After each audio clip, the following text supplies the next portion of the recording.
Ožili módou. Na východe Slovenska slávnostne otvorili premiérový ročník podujatia Košice Fashion Week.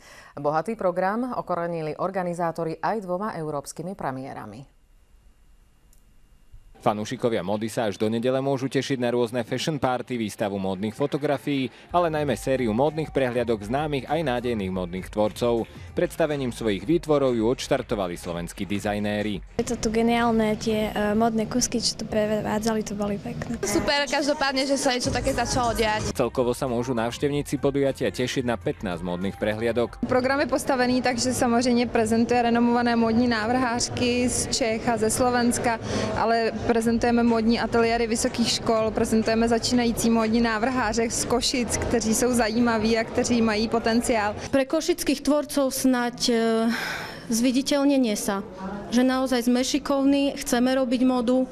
Budú na nás Košičanov prosto pozerať ináč a aj Košice sa stane konečne mestom módy. Európsku premiéru zažívajú na Košickom Fashion Weeku modní návrhári z Ukrajiny.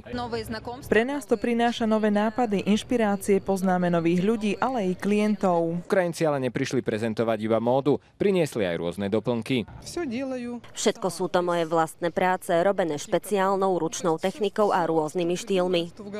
Ďalším európskym unikátom bude záverečná fashion show Jitky Klet a Beaty Rajskej, spojená s ojedinelou expozíciou francúzskej umelkyne Alice Morin.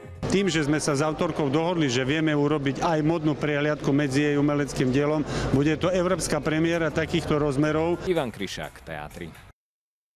Toľko dnešné vydanie hlavných správ, samozrejme to sa ani zďaleka nekončí už.